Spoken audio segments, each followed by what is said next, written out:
Ethical considerations in research. Ethics हमारे पास कहते हैं रूल्स को, मैनर्स को, वो रूल्स वो असूल जो हमने किसी भी काम में फॉलो करने होते हैं। Ethical considerations in research. Research में एथिकल कंसिडरेशंस ये हैं कि रिसर्च के दौरान वो सेट ऑफ रूल्स या प्रिंसिपल जो हमें गाइड करता है कि हम अपनी रिसर्च को एक प्रॉपर एथिकल मैनर में कंडक्ट करें, वो है ethical considerations in research. Functions of ethical consideration in research. Research में एथिकल कंसिडरेशंस क्या क्या फंक्शंस परफॉर्म करते हैं। सबसे पहले रिसर्च पार्टिसिपेंट्स, वो लोग जो हमारी रिसर्च में पार्टिसिपेट करें, उनके राइट्स को प्रोटेक्शन प्रोवाइड करता है। उसके बाद ये हमारी रिसर्च की वैलिडिटी इंक्रीज करते हैं। वैलिडिटी किस तरह इंक्रीज करते हैं कि जब हमारी रिसर्च एथिकल कोड्स के बिल्कुल अकॉर्डिंग होगी या उनके बिल्कुल फॉलो करी होगी, तो हमारी रिसर्च ज़्यादा वैलिड होगी और हर जगह पे अप्रूव होगी। साइंटिफिक और एकेडमिक इंटीग्रिटी जो है उसको भी मेंटेन रखेगी। एकेडमिकली और साइंटिफिकली दोनों तरह हमारी रिसर्च अप्रूव होगी अगर सारे एथिक्स और सारे कोड्स फॉलो किए गए हैं। ह्यूमन राइट्स को भी प्रोटेक्ट करेगी कि हमारे जितने भी लोग पार्टिसिपेट कर रहे हैं, अगर वो ह्यूमंस हैं तो उनके राइट्स की वायलेशन नहीं होगी। इसके साथ साथ ये पार्टिसिपेशन को सेफ बनाती है और हमारी रिसर्च की क्रेडिबिलिटी आसान बनाती है ताकि हमारे पार्टिसिपेंट्स आसानी से अपना डेटा हमसे शेयर कर सकें। Ethical approval for your study. अपनी रिसर्च स्टार्ट करने से पहले हमें एथिकल अप्रूवल की ज़रूरत होती है। एक इंस्टीट्यूशनल रिव्यू बोर्ड है, उससे हमें अपना रिसर्च प्रपोजल सबमिट करवाना होता है। रिसर्च प्रपोजल यानी कि किस टॉपिक पे हम रिसर्च करेंगे और कैसे करेंगे, वो सारी इन्फॉर्मेशन हमें उसे देनी होती है। और वो बोर्ड IRB हमारे पास ये चेक करता है कि हमारी जो रिसर्च है, रिसर्च के एम्स हैं और रिसर्च मेथड्स हैं, रिसर्च डिज़ाइन हैं, वो एथिकल कोड्स के बिल्कुल अकॉर्डिंग हैं कि नहीं, उन्हें फॉलो कर रहे हैं कि नहीं। और एक दफ़ा जब वो ये चेक कर लेते हैं और अगर हमारी रिसर्च प्रपोजल जो है वो एथिकल कंसिडरेशंस के अकॉर्डिंग है, तो वो हमारी रिसर्च को अप्रूव करेंगे और उसके बाद हम अपनी रिसर्च पे काम शुरू कर सकते हैं। Ethical issues. वो एथिकल इश्यूज़ जो रिसर्च करने के दौरान हमें पेश आ सकते हैं, वो एथिकल प्रॉब्लम्स या वो चीज़ें जिनका हमें वो एथिकल इश्यूज़ जिनका हमें अपनी रिसर्च करते वक्त ख्याल रखना चाहिए, वो हैं voluntary participation, informed consent, anonymity, confidentiality, potential for harm, results, communication. Voluntary participation का मतलब है कि अपनी मर्जी से कोई बंदा पार्टिसिपेट हमारी रिसर्च में कर सकता है। हमारे पार्टिसिपेंट्स की हमारी रिसर्च में पार्टिसिपेट करने की मर्जी टोटली उनकी अपनी होनी चाहिए, उन पे किसी किस्म का प्रेशर नहीं होना चाहिए। इसके साथ साथ पार्टिसिपेंट्स को ये छूट होनी चाहिए कि वो अपनी मर्जी से रिसर्च को ज्वाइन कर सकते हैं और लीव भी कर सकते हैं किसी भी टाइम पे, और उन पे किसी भी किस्म का दबाव नहीं डाला जाएगा कि वो एक वैलिड रीज़न प्रोवाइड करें कि उन्होंने हमारी रिसर्च को इस वक्त क्यों छोड़ा है, क्योंकि उनका प्रेशियस टाइम ही हमारे लिए बहुत ज़्यादा इंपॉर्टेंट है कि उन्होंने हमारी हेल्प करने की थोड़ी सी तो कोशिश की है। इसके साथ साथ उनके रिफ्यूज़ल के, अगर वो मना कर देते हैं कि हमारी रिसर्च में पार्टिसिपेट नहीं करना चाहते, तो इसके उन्हें कोई नेगेटिव कॉन्सिक्वेंसेस फेस नहीं करने पड़ेंगे। नेक्स्ट हमारे पास आ जाता है इन्फॉर्म्ड कंसेंट। इन्फॉर्म्ड कंसेंट का मतलब हमारे पास ये है कि हम अपने पार्टिसिपेंट्स को ये बता दें कि हमारी रिसर्च के क्या क्या फ़ायदे हैं, इसमें क्या क्या रिस्क हैं और इसमें कितनी फंडिंग की जा रही है, इससे पहले कि वो हमारी रिसर्च में पार्टिसिपेट करने के लिए हाँ या ना करें। यानी कि उनके पार्टिसिपेशन से पहले हम उन्हें हर चीज़ के बारे में बता देंगे, क्या क्या रिस्क हैं, इससे उन्हें क्या क्या फ़ायदे हो सकते हैं और इसमें कितनी फंडिंग्स हैं। और अगर पार्टिसिपेंट्स पढ़े लिखे नहीं हैं, तो ये हमारे लिए इम्पॉर्टेंट है कि हम उन्हें वर्बली बोल के एक्सप्लेन करें कि हमारे इस रिसर्च में उनके लिए क्या क्या लिमिटेशंस हैं, क्या क्या बेनिफिट्स हैं, क्या क्या रिस्क्स हैं।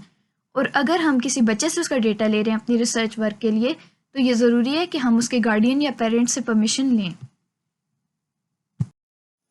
थर्ड हमारे पास आ जाता है एनोनिमिटी। एनोनिमिटी का मतलब है पोशीदा होना, यानी कि छुपा हुआ होना।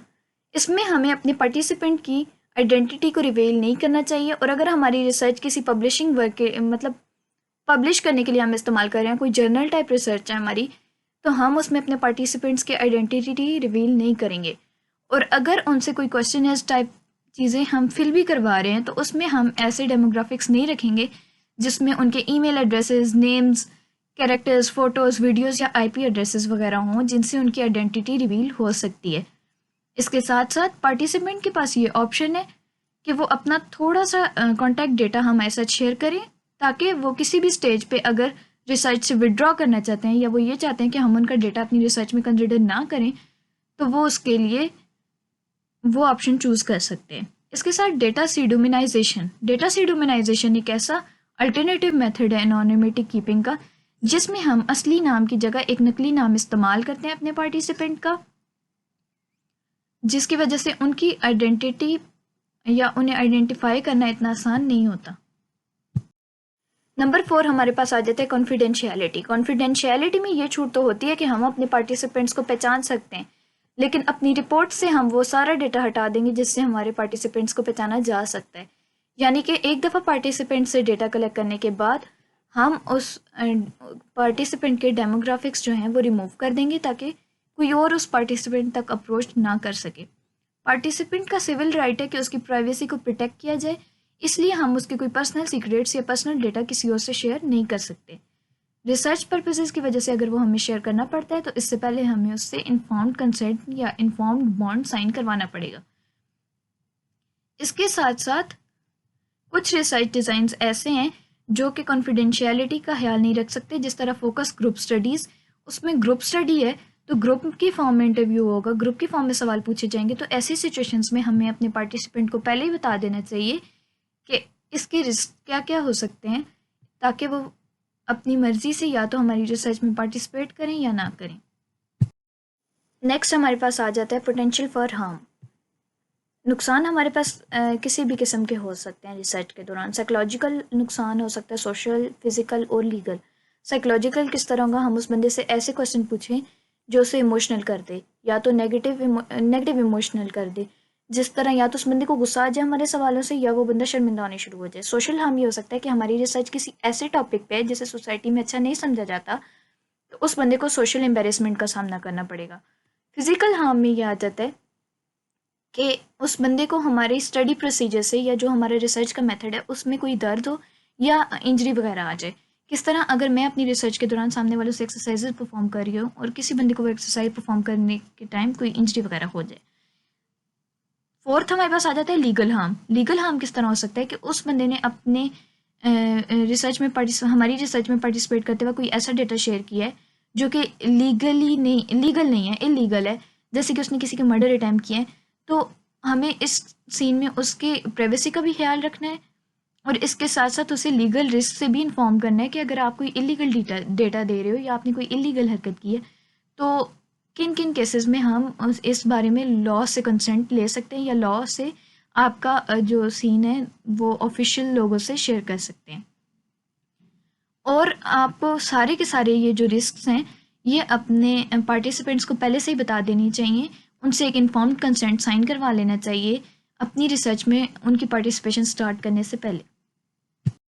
सिक्स्थ वन एथिकल इशू है रिजल्ट कम्युनिकेशन।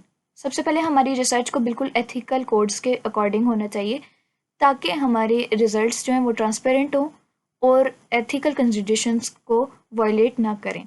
लेकिन इसके साथ साथ कुछ चीज़ें ऐसी हैं जिन्हें हमें जो है जिनका ध्यान रखना पड़ता है या जिन्हें अवॉइड करना पड़ता है ताकि हमारी जो रिसर्च है वो एथिकल कोड्स के खिलाफ ना जाए।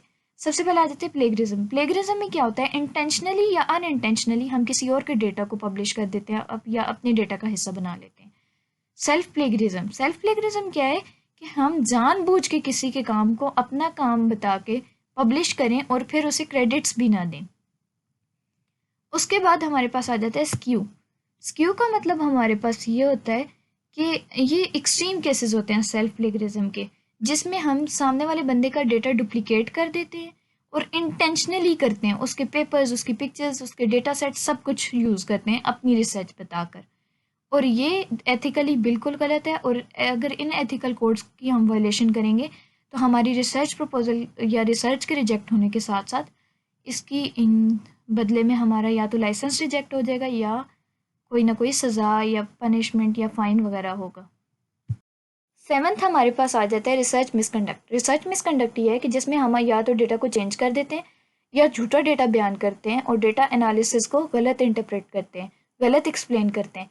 ये एकेडमिक फ्रॉड कंसिडर किया जाता है, यानी कि हम डेटा कलेक्ट कर रहे हैं कुछ और अपने रिजल्ट्स अपने हिसाब से चेंज कर रहे हैं। डेटा बिल्कुल झूठा है जो डेटा हमने प्रेजेंट किया है रिजल्ट्स में। ये एक्शन इंटेंशनली ही किया जाता है और इसके बहुत सीरियस नुकसान आते हैं। इसके बदले में भी लाइसेंस या तो लाइसेंस जो है वो आपका कुछ अरसे के लिए ले लिया जाता है या लाइसेंस रिजेक्ट कर दिया जाता है, कैंसिल कर दिया जाता है। इसके साथ साथ पनिशमेंट एंड फाइन्स। और ये एक सीरियस एथिकल इशू है क्योंकि इससे एकेडमिक इंटीग्रिटी भी आप जो है उसको भी वायलेट कर रहे हो और किसी और इंस्टीट्यूशन की क्रेडिबिलिटी को भी वायलेट कर रहे होते हो।